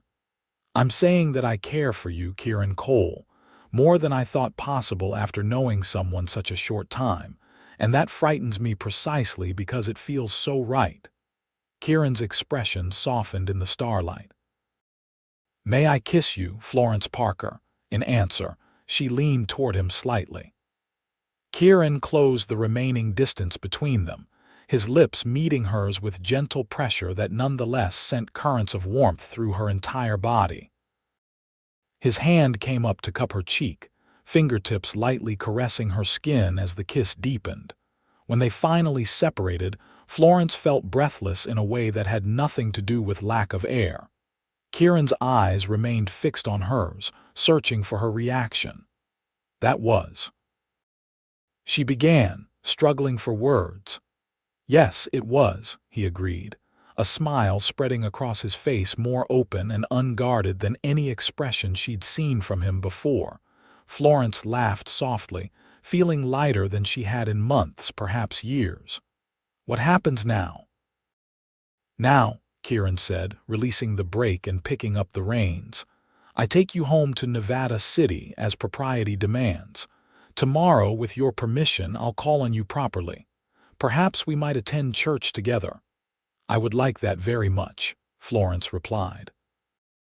The remainder of the journey passed in conversation that flowed more freely than ever before, the barrier of uncertainty removed by their mutual acknowledgement of feelings. By the time they reached the millinery shop, Florence felt as though she'd known Kieran for years rather than weeks. Such was the comfort of their connection. At her door, Kieran assisted her down from the wagon, his hands lingering at her waist slightly longer than strictly necessary. "Thank you for coming today," he said. "Sharing the ranch with you made the occasion even more special." "Thank you for inviting me," Florence replied. "I enjoyed every moment." Kieran hesitated, then leaned forward to place a brief, tender kiss on her lips. "Until tomorrow, then." "Until tomorrow," Florence echoed, watching as he returned to the wagon and drove toward the livery stable where he would leave the team for the night. Inside her apartment, Florence moved about her evening routine in a pleasant daze, her thoughts filled with the day's events and particularly with Kieran's words on the hilltop. His directness had surprised her. She had grown accustomed to his careful reserve, but the honesty of his declaration touched her deeply. The following morning, Florence prepared for church with particular care, selecting a becoming dress of lavender silk and the matching bonnet she had created specifically for the occasion. When Kieran arrived to escort her, she noted that he too had made an effort with his appearance, wearing a well-tailored suit that, while not new, showed him to advantage. Their arrival at church together caused the expected ripple of interest among the congregation. Martha Wilson's expression of smug satisfaction suggested she had anticipated this development from the beginning. Reverend Thompson greeted them warmly, including Kieran in his invitation for Florence to join his family for Sunday dinner the following week. Throughout the service, Florence was acutely conscious of Kieran beside her, the solid warmth of his presence, the resonant depth of his voice during hymns, the respectful attention he paid to the sermon. When their hands accidentally brushed during a scripture reading, the simple contact sent a pleasant shiver through her that had nothing to do with the spring morning's lingering coolness. After church, they walked slowly back toward the shop, nodding to acquaintances but mostly enjoying each other's company in comfortable conversation. At Florence's door, Kieran hesitated. "Would you care to accompany me for a picnic this afternoon?" he asked. "There's a spot by the lake at the ranch I'd like to show you. The wildflowers are at their peak right now." "That sounds lovely," Florence replied. "What time shall I be ready? I'll return at 2 if that suits you." The picnic that afternoon established a pattern that continued through the spring and into summer, Kieran calling on Florence several times each week, their outings becoming increasingly central to both their lives. They explored the countryside around Nevada City on horseback, after Kieran patiently taught Florence to ride with confidence. They attended community gatherings together, no longer causing speculation with their paired appearance. They shared meals at her apartment or occasionally at his cabin on the ranch, always careful to maintain propriety while growing more comfortable in each other's company. Through these shared experiences, Florence came to know Kieran more deeply, his dry humor that emerged when he was truly at ease, his passionate interest in justice and fairness, his surprising knowledge of literature and history, his gentle way with animals and children alike. In turn, she revealed more of herself, her artistic ambitions beyond simple millinery, her childhood struggles with a demanding father, her dreams of perhaps one day expanding her business to include dressmaking as well as hats. Their courtship progressed with the steady certainty of two people who had found in each other something rare and worth preserving. By midsummer, when Florence's shop had become firmly established as Nevada City's premier millinery, their relationship was equally well established in the community's eyes. They were considered a couple, their eventual marriage assumed by all who knew them. On a warm July evening, Kieran invited Florence to dinner at the ranch, mentioning that the Silver Lakes would be in Sacramento on business and the place would be quiet. He collected her in the buckboard just before sunset. A picnic basket secured in the back alongside a bottle of wine, a luxury rarely indulged in on the frontier. Instead of heading to his cabin or the main house, Kieran drove to the small lake that gave the ranch its name. There, on a grassy knoll overlooking the water, he had arranged blankets and cushions beneath an old oak tree. Lanterns hung from lower branches, ready to be lit as darkness fell. "This is beautiful," Florence said, taking in the romantic setting. "I wanted someplace special," Kieran replied, helping her from the wagon. "This has always been my favorite spot on the property. Peaceful." They enjoyed the simple but delicious meal as the sun sank below the horizon, painting the sky in spectacular hues of orange, pink, and purple. The reflection on the lake's surface doubled the visual feast, creating a moment of natural beauty that seemed designed specifically for them. As twilight deepened into dusk, Kieran lit the lanterns, their golden glow creating an intimate circle of light around the blankets where they sat.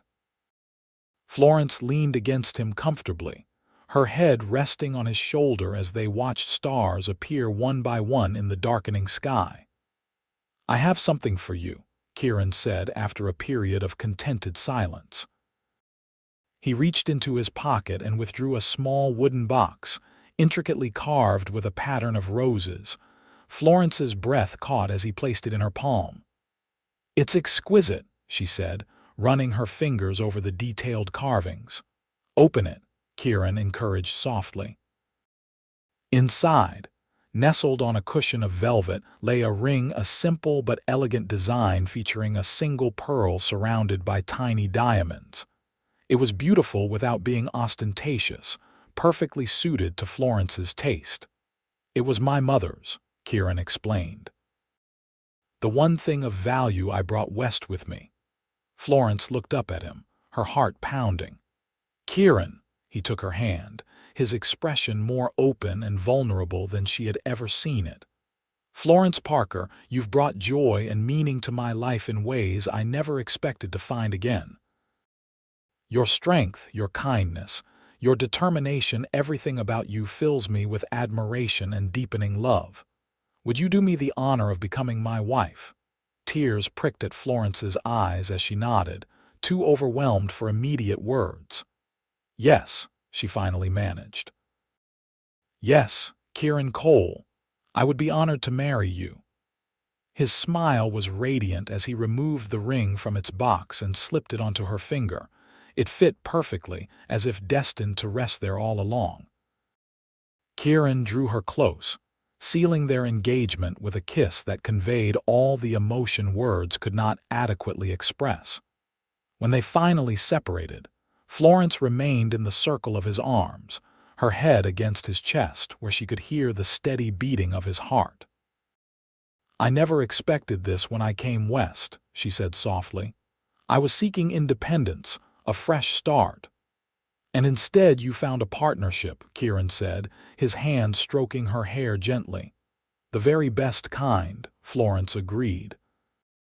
"One based on mutual respect and genuine affection, rather than convenience or social expectation."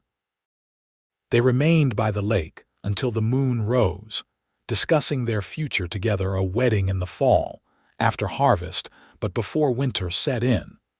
A home of their own, perhaps halfway between the ranch and town to accommodate both their responsibilities. Dreams of family, of building something lasting in this new country that had offered them both second chances. The news of their engagement spread quickly through Nevada City and surrounding areas, met with universal approval. Martha Wilson immediately appointed herself unofficial wedding coordinator, while Ellen Silverlake offered the ranch as a venue for the ceremony and celebration. As summer turned to autumn, Florence divided her time between her thriving business and preparations for the wedding. Kieran worked alongside James Silverlake to expand the ranch's horse breeding program, establishing connections with buyers as far away as San Francisco who sought the quality stock for which Silver Lake and Cole Ranch was rapidly becoming known. They were married on a crisp October day beneath the same oak tree where Kieran had proposed, with Reverend Thompson officiating, and what seemed like the entire county in attendance. Florence wore a gown of ivory silk she had designed and sewn herself, with a delicate veil attached to a coronet of fresh flowers rather than one of her own millinery creations. Samson, curried until his coat gleamed in the autumn sunlight, stood as an honored guest near the improvised altar, wearing a special bridle Florence had decorated with ribbons for the occasion. When the minister pronounced them husband and wife, the horse nickered softly, bringing laughter from the assembled guests and breaking the emotional tension of the moment. The celebration lasted well into the night, with feasting, dancing, and heartfelt toasts from friends who had watched their relationship blossom. As the party continued around them, Kieran led Florence away from the crowded dance floor to a quiet corner of the garden. "Happy, Mrs. Cole?" he asked, his arms encircling her waist. "Extraordinarily so, Mr. Cole," Florence replied, linking her hands behind his neck. "And you, more than I ever imagined possible," Kieran said softly, touching his forehead to hers. "When I swam out to that ferry, I was only thinking of helping stranded travelers. I never expected to find the other half of my soul." "Perhaps that's how the best love stories begin," Florence suggested. "Not with grand plans or expectations, but with simple acts of kindness that reveal true character." Kieran kissed her gently, then more deeply as the sounds of celebration faded into the background of their awareness. "We should return to our guests," he said reluctantly when they finally parted. "Soon," Florence agreed, making no move to leave his embrace. "But first, tell me again about the first moment you saw me on that ferry." "You were standing at the railing," Kieran began, his voice taking on the cadence of a familiar story already told and retold between them.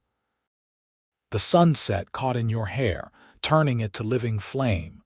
You looked worried but not defeated, as if you were calculating your options rather than surrendering to circumstance. And you thought that you were either the most beautiful woman I'd ever seen or the most determined." "Possibly both," Kieran admitted with a smile. "Either way, I knew I had to reach you, regardless of the river between us." Florence laid her head against his chest, listening to the steady beat of his heart. "I'm glad you did, my love. I'm so very glad you did." In the years that followed, Florence and Kieran built a life together that balanced their individual passions with their shared goals. They constructed a comfortable home halfway between Nevada City and the ranch, allowing Florence to maintain her millinery business while Kieran developed the horse breeding program that eventually made Silver Lake and Cole Ranch famous throughout California. Their first child, a son they named Samuel after Florence's uncle, arrived just over a year after their marriage, a sturdy, serious baby with his father's blue eyes and his mother's determined spirit. 2 years later, they welcomed a daughter, Elizabeth, named not for Kieran's former fiancée, but for his beloved mother who had encouraged his education and independence of thought. Florence expanded her business to include dressmaking as Nevada City grew, eventually employing several apprentices and establishing a reputation that brought customers from as far away as San Francisco. Kieran's partnership with James Silverlake flourished, their complementary skills creating a ranching operation that weathered economic fluctuations and seasonal challenges through diversification and innovation. Through it all, the joys and inevitable sorrows that accompany any life fully lived, they maintained the deep connection forged during those early days of their courtship. Each evening, regardless of how busy their day had been, they made time to share the events of their separate worlds and to reconnect as partners in all things. On the 10th anniversary of the day they met, Kieran surprised Florence with a special outing, a return to the spot on the American River, where he had first swum Samson across to rescue her from the stranded ferry.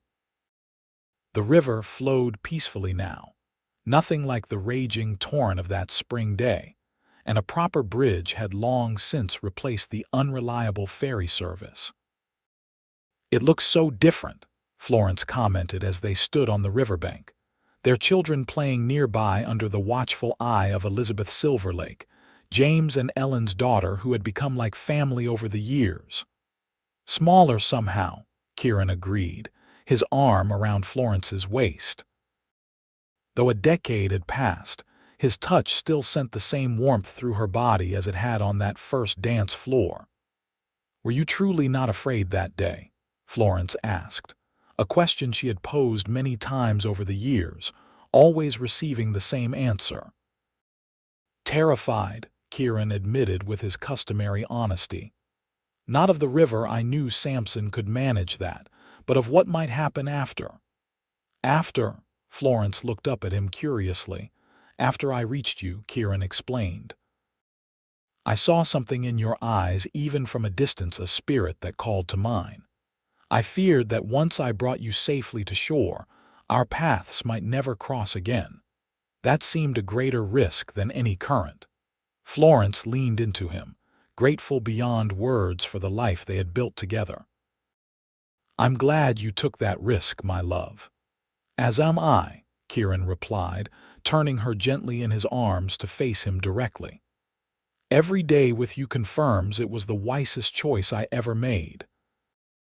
Their kiss, witnessed only by the flowing river and the distant laughter of their children, carried the depth of a decade's shared experiences.